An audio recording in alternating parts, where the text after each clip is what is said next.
오늘 우리에게 주시는 말씀은 신약성경 누가복음 22장 54절부터 62절까지입니다. 예수를 잡아 끌고 대제사장의 집으로 들어갈새 베드로가 멀찍이 따라가니라. 사람들이 뜰 가운데 불을 피우고 함께 앉았는지라.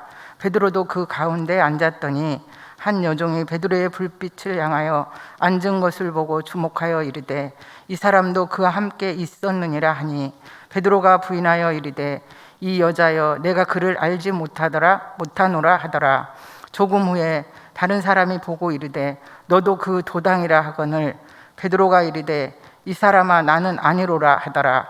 1시간쯤 있다가 또 한 사람이 장담하여 이르되 이는 갈릴리 사람이니 참으로 그와 함께 있었느니라. 베드로가 이르되 이 사람아, 나는 내가 하는 말을 알지 못하노라고 아직 말하고 있을 때에 닭이 곡 울더라. 주께서 돌이켜 베드로를 보시니 베드로가 그의 말씀 곧 오늘 닭 울기 전에 내가 3번 나를 부인하리라 하심이 생각나서, 마지막 절 함께 읽겠습니다. 밖에 나가서 심히 통곡하니라.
오늘은 이제 또 우리 새롭게 한 해가 시작되었고 연합 구역 예배로 이렇게 모이는데요.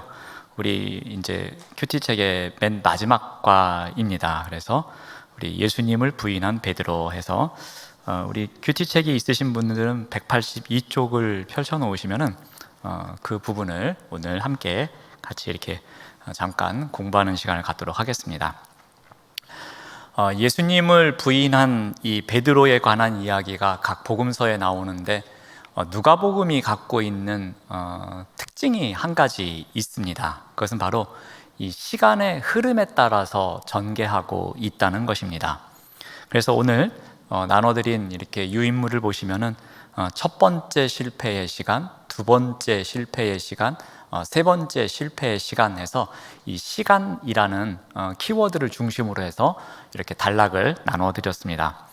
먼저 이 첫 번째 실패의 시간과 관련된 이야기를 잠깐 나누고자 합니다. 예수님의 제자들 중에서 베드로는 이제 체포된 예수님을 계속 따라갔다고 기록합니다. 그리고 이 대제사장의 집에까지 이르렀습니다. 베드로는 예수님이 어떠한 결과를 얻게 될지 매우 궁금했던 것 같습니다. 아마도 지금 베드로가 보내고 있는 시간은 매우 궁금해하는 시간이었습니다. 그러면서 동시에 불안이 밀려오기도 하는 시간, 또 공포가 엄습해 오는 시간이기도 했습니다. 온갖 염려가 그 마음과 생각에서 떠나지 않는 시간이기도 했을 겁니다. 만약에 예수님께서 이렇게 되신다면, 저렇게 되신다면 어떻게 할까? 이런저런 상상을 해보는 시간이기도 했을 겁니다. 그렇지만 반면에는 충분히 도망칠 수도 있는 시간이었습니다. 예수님은 잡혀가셨지만 나는 내 인생을 살아야지 하면서 또 뭐 자신이 고기 잡던 곳으로 도망칠 수도 있는 시간이기도 했습니다. 그렇지만 베드로는 다른 제자들과는 달리 가장 가까이에서 예수님을 지켜보기 위해 예수님 옆에 있는 시간이기도 했습니다. 그래서 재판 장면을 이 바깥들에서 지켜보는 시간을 갖고 있었습니다. 그래서 55절을 보면은 사람들이 뜰 가운데 불을 피우고 함께 앉았는지라 베드로도 그 가운데 앉아 있다고 누가복음은 기록합니다. 지금 첫 번째 실패의 시간을 맛보는 그 장소는 바로 같이 불을 피워놓고 그 가운데서 함께 앉아 있는 시간이었습니다. 그러니까 무리들하고 섞여 있는 시간이 이 첫 번째 실패의 시간이었습니다. 그때 한 여종이 다가와서 이야기를 합니다. 56절을 보시면은 한 여종이 베드로의 불빛을 향하여 앉은 것을 보고 주목하여 이르되 이 사람도 그와 함께 있었느니라 라고 이야기를 합니다. 베드로가 지금은 이 바깥들에 앉아 있습니다. 그곳에서 이 불 피워놓고 있는 사람들의 무리들과 어울리고 있습니다. 근데 사실 이 자리는 베드로가 있어야 할 자리는 아니죠. 베드로는 어떻게 보면은 예수님 바로 옆에 그 예수님이 심판받는 신문을 받고 있는 그 자리에 함께 있어야 합니다. 그런데 베드로는 지금 그곳에 있지 않고 바깥들에서 무리와 함께 있습니다. 그의 나약함이 그 예수님의 옆으로 나아가지 못하도록 만들었던 것 같습니다. 그런데 그 나약함이 이제 본격적으로 드러나기 시작합니다. 어떻게 합니까? 우리 57절 말씀을 보면은 베드로가 부인하여 이르되 이 여자여 내가 그를 알지 못하노라 라고 이야기를 합니다. 여기에 보면 부인하다라는 말이 나옵니다. 이 단어를 보면은 어떤 것에 대해서 이 모른다거나 또는 어떤 사람이나 사건과 전혀 관련되지 않았다는 것을 강조하는 내용이기도 합니다. 그러니까 여기서 부인하면서 나는 이와 전혀 상관없음을 이야기하고 있습니다. 그런데 이것은 베드로가 준비했던 단어도 아니었던 것 같습니다. 베드로가 즉흥적으로 여기서 말을 한 것 같습니다. 예상치 못했던 이 여종의 공격에 대해서 자신이 방어 본능이 발했던 것 같습니다. 그래서 예수님 옆에서 이 당당하고 용감했던 수제자인 베드로가 나는 그를 알지 못한다라고 이야기를 합니다. 온갖 걱정과 근심과 두려움이 밀려오는 그 순간에 그냥 내뱉은 말입니다. 나는 그를 알지 못한다고 그렇게 이야기를 합니다. 첫 번째 실패를 맛보는 시간이었습니다. 자, 이제 두 번째 실패의 시간입니다. 우리 이 58절을 보면 어떻게 시작하고 있습니까? 조금 후에라고 합니다. 그러니까 시간이 지나감을 이야기하고 있습니다. 우리 58절 말씀을 봅니다. 조금 후에 다른 사람이 보고 이르되 너도 그 도당이라 하거늘 베드로가 이르되 이 사람아 나는 아니로라 라고 답합니다. 자, 조금 후에라는 그 첫 번째 실패의 시간보다는 시간이 지났음을 알려주고 있습니다. 그리고 이때에 다른 사람들이 또 선동하여서 베드로를 알아봅니다. 이제 그를 압박합니다. 이 두 번째 실패의 시간은 더 큰 두려움이 밀려온 시간이었습니다. 사람들이 수군거렸을 것입니다. 야, 저자도 분명히 예수와 함께 있었던 자였라고 이야기했을 겁니다. 그런데 우리 누가복음에서는 베드로가 이르되 이 사람아 나는 아니로라 라고만 이야기를 했지만 우리 마태복음에서는 좀 더 강하게 부인하는 내용이 나옵니다. 마태복음 26장 72절을 우리 참고 말씀으로 적어드렸는데 보시면은 베드로가 맹세하고 또 부인하여 이르되 나는 그 사람을 알지 못하노라 라고 합니다. 부인만 한 것이 아니라 맹세까지 했음을 알 수 있습니다. 이 맹세를 했다라는 것은 이 내용이 잘못되었을 경우에는 내가 저주를 받겠습니다 라는 내용을 담고 있는 것입니다. 이 맹세한 내용이 사실이 아닐 경우에는 내가 어떠한 벌도 받겠다는 것, 그것이 바로 맹세하고 부인한 것입니다. 베드로는 이제는 더 이상 즉흥적으로 또 충동적으로 발언한 것이 아닙니다. 이 두 번째 시간부터는 베드로는 철저히 준비를 했으며 그리고 이제는 내가 벌까지도 받겠다는, 내가 어떠한 저주도 받겠다는 그러한 각오가 있는 의지적 부인이 있는 시간입니다. 그러니까 의지적으로 예수님을 부인한 시간이 이 두 번째 시간, 조금 지난 후에 온 일일 것입니다. 여러분 한번 상상해 보십시오. 첫 번째 누군가 알아봤을 때에 얼떨결에 부인을 했습니다. 근데 두 번째에 누가 오는데 시간이 조금 지난 후입니다. 이 조금이라는 시간이 지나가는 동안에 베드로가 어떤 생각을 했을까요? 누가 또 알아본다면 야, 이번에는 내가 더 강하게 부인해야지 라는 그런 준비성이 있었을 겁니다. 첫 번째 실패의 시간을 지내고 난 다음에 조금이라는 시간이 지나고 나서 이 두 번째 실패의 시간이 올 때에는 베드로는 이제는 맹세하면서 부인하는 자리까지 나아간 것입니다. 자, 이제 세 번째 실패의 시간입니다. 59절이 이렇게 시작합니다. 1시간쯤 있다가 라고 합니다. 두 번째 실패의 시간은 조금 후에였는데 이제 1시간이라는 시간이 흘렀음을 이야기합니다. 계속 보시면은 또 한 사람이 장담하여 이르되 이는 갈릴리 사람이니 참으로 그와 함께 있었느니라 라고 합니다. 이제 세 번째 실패의 시간, 즉 1시간의 시간이 지나가고 난 이후에는 구체적인 공격이 들어옵니다. 이 고발 내용이 좀 더 확신에 차 있습니다. 그래서 그들이 이야기할 때 뭐라고 이야기합니까? 장담하여 말합니다. 그리고 참으로 이가 그니라 라면서 참으로라는 말, 또 장담하여라는 말이 함께 나오고 있습니다. 이 진실로 이 베드로의 정체에 대해서 알았다는 거죠. 그 확신을 갖고서 이제는 증거까지 내밉니다. 그 증거가 뭡니까? 갈릴리 사람이라는 겁니다. 갈릴리 사람이 갖고 있었던 그 특유의 억양을 지적하면서 이자가 갈릴리 사람이고 갈릴리 사람인 예수와 함께 다녔다라고 이야기하고 있는 것입니다. 아무리 부인해도 이제는 어떻게 할 수 없는 상황입니다. 이때에도 베드로는 어떻게 반응합니까? 우리 누가복음에서는 가볍게 부인하고 있지만 우리 마태복음 26장 74절 말씀을 보면은 또다시 한번 그가 저주하며 맹세합니다. 이르되 나는 그 사람을 알지 못한다라고 고백하고 있습니다. 부인하고 있습니다. 베드로는 점점 더 강하게 주장하고 있습니다. 그는 예수님을 저주하면서까지 맹세하고 있습니다. 처음에는 가벼운 부인, 그 다음에 두 번째는 맹세를 합니다. 그리고 세 번째는 저주까지 하면서 자신이 그 자가 아님을 부인하고 있는 것입니다. 이 세 번째 시간에는 처절한 실패를 맛보는 시간이었습니다. 이제는 돌이킬 수 없는 시간을 보내고 있는 것입니다. 이제는 저주까지 했으니 더 이상 돌이킬 수 없는 상황입니다.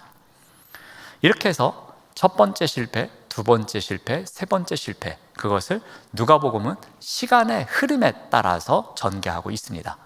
처음에는 예수님을 따라온 그 시간, 두 번째는 조금 지난 시간, 그리고 세 번째는 1시간이 지난 시간이었습니다. 예수님에 대해서 베드로가 완전히 부인하는 데까지 걸린 시간은 1시간 정도였습니다. 1시간 동안에 모든 것이 끝났다고 보시면 되겠습니다. 베드로는 3년 동안 예수님을 따라다녔습니다.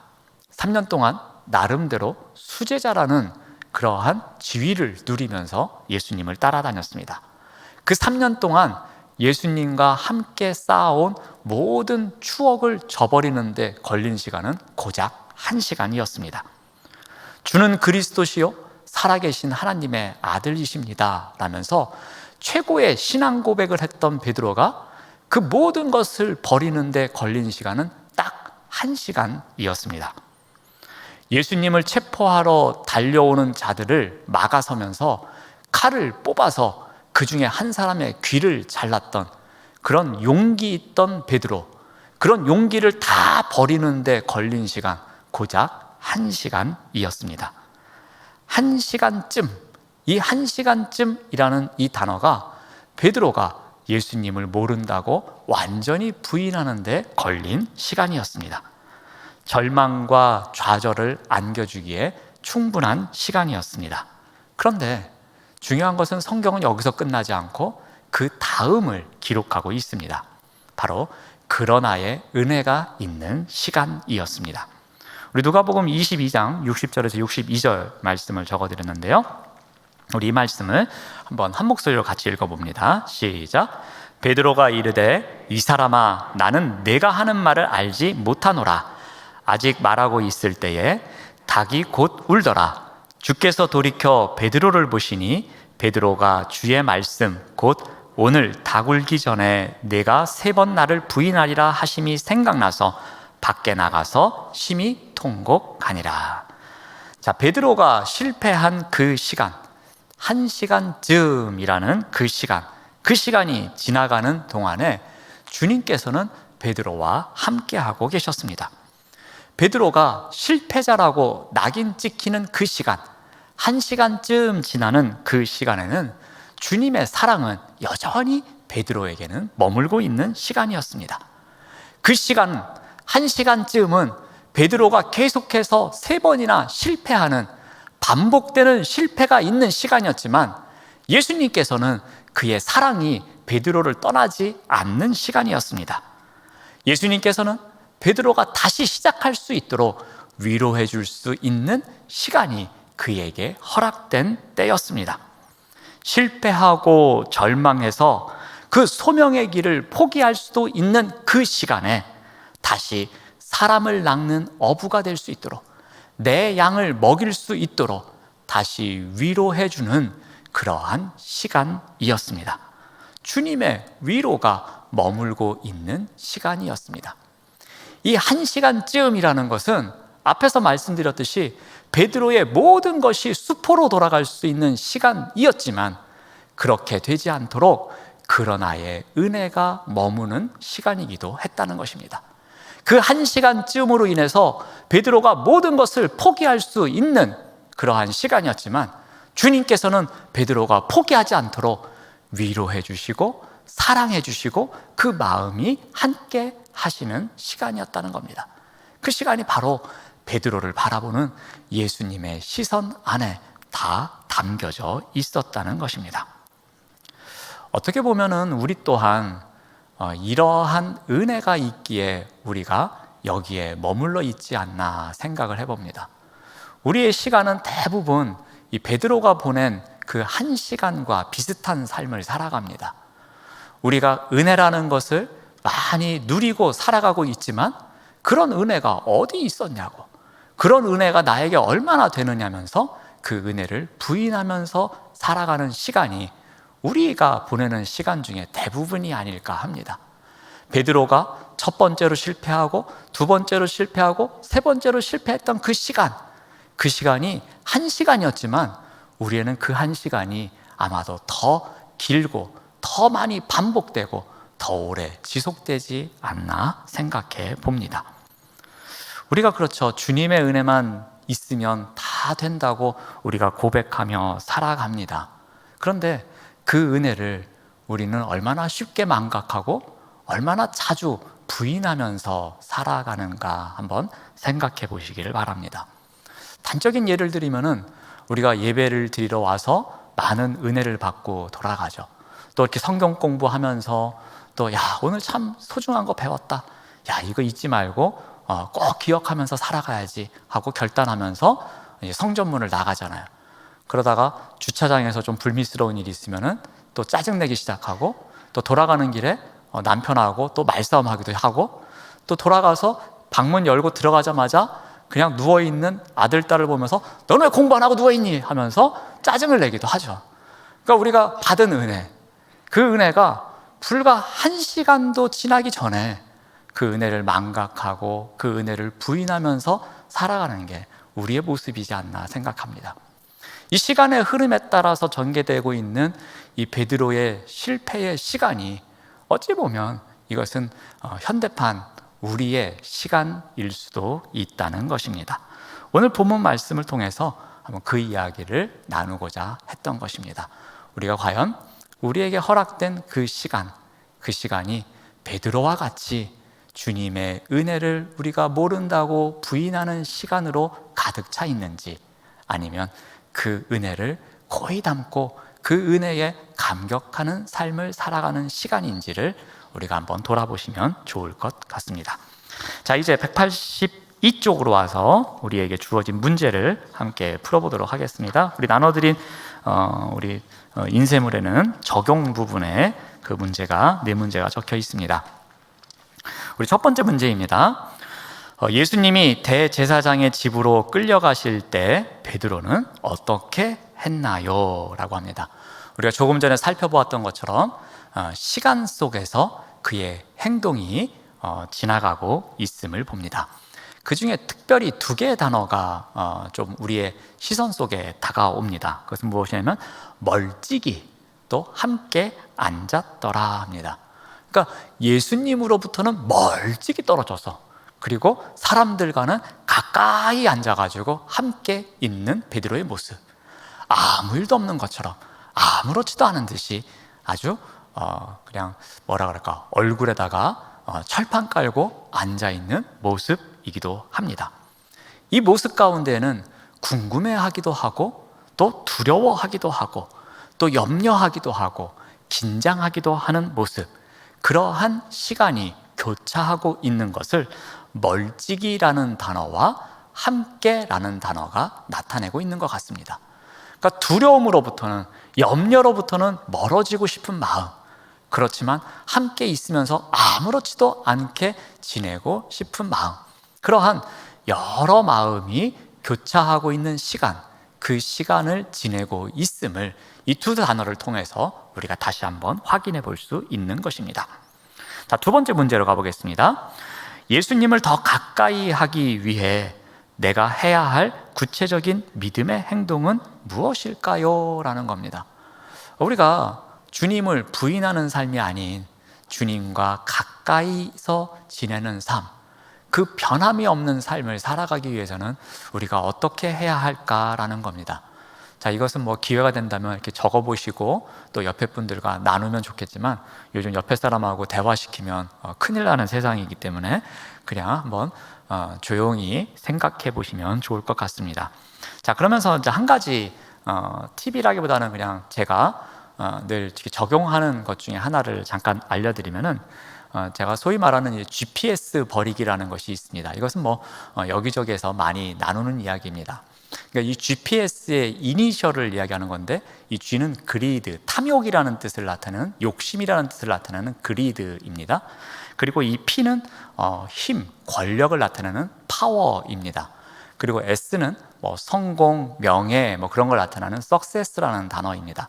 그래서 이 GPS가 어떻게 보면 우리가 추구하는 것이지만, 이 GPS 때문에 우리가 예수님께로, 주님께로 가까이 나아가지 못하도록 만든다는 것입니다. 우리 욕심은 어떻습니까? 나만 가지려고 하고 나만 더 채우려고 하면은 이 욕심으로 인해서 하나님을 사랑하는 것, 이웃을 사랑하는 것으로부터 멀어지게 한다는 것입니다. 우리 파워, 이 권력, 힘, 이 힘을 내가 더 많이 가지려고 하면, 내가 힘의 주인공이 되려고 하면, 내가 권력의 주인공이 되려고 하면 그 자리에서는 하나님을 배제하고 이웃을 배제할 수밖에 없다는 것입니다. 그리고 success, 내가 성공하려고 하고 내가 더 명예를 추구하려고 하면 할수록 그 삶 가운데는 누군가는 눈물을 흘려야 하고 누군가는 아픔을 겪을 수밖에 없다는 것입니다. 이 세 가지는 공통점을 갖고 있어요. 이 세 가지는 내가 더 채우려고 하면은, 내가 더 가지려고 하면은 누군가는 더 가질 수 없다는 것입니다. 그러므로 이것을 통해서는 우리가 하나님 사랑과 이웃 사랑을 실천할 수가 없게 된다는 것입니다. 바꿔 말하면 이 문제에 적용하면 주님께 더 가까이 가지 못하게 하는 것, 이것이 어떻게 보면 조금 전에 말씀드린 GPS가 되지 않을까 생각을 해봅니다. 그래서 제가 늘 저를 이렇게 돌아볼 때에 이 세 가지 항목을 점검할 때가 있습니다. 혹 내가 욕심을 내고 있는 건 아닐까? 혹 내가 지금 내 힘으로 어떻게 해보려고, 내 힘을 더 가지려고 하나님을 배제시키고 있지는 않을까? 내가 혹 지금 이렇게 하고 있는 것이 나의 명성을 위해서, 내가 성공하기 위해서 이렇게 하고 있는 것은 아닐까? 내가 정말 이렇게 하고 있다면 주님은 얼마나 슬퍼하실까라고 생각해 볼 때가 있습니다. 아마 이러한 생각, 이렇게 점검해 보는 것이 우리가 주님께로부터 멀어지는 것을 또 벗어나게 할 수 있지 않을까, 그런 생각을 해보면서 잠깐 나눠보았습니다.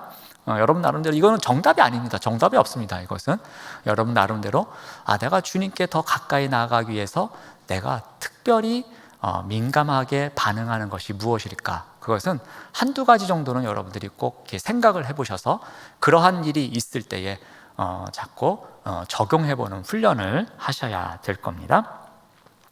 자, 이제 세 번째 문제로 가보겠습니다. 세 번째 문제로 가보시면은, 베드로가 예수님을 세 번째 부인할 때 어떤 일이 일어났습니까? 그때 베드로는 어떻게 행동했습니까? 입니다. 자, 이 세 번째 실패자가 되는 이 시간에는 또 한 가지 공통점이 있습니다. 그것이 무엇이냐면 바로 소리입니다. 이 세 번째 부인하는 사건에는 소리라는 공통점이 있는데요. 그것이 무엇이냐면 첫 번째는 다구는 소리였습니다. 그리고 두 번째는 무엇인가요? 통곡하는 소리였습니다. 이 세 번째의 실패의 시간 안에는 이 소리라는 공통점이 있는데요. 첫 번째 소리인 닭 우는 소리는 무엇입니까? 무슨 문제가 있구나, 이것이 잘못되었구나 하면서 깨닫게 하는 소리였다는 것입니다. 베드로가 이 닭 우는 소리가 들리지 않았다면 어떠했을까요? 주님께서 이런 말씀을 하셨지라는 것을 깨달았을까요? 깨닫지 못했다고요.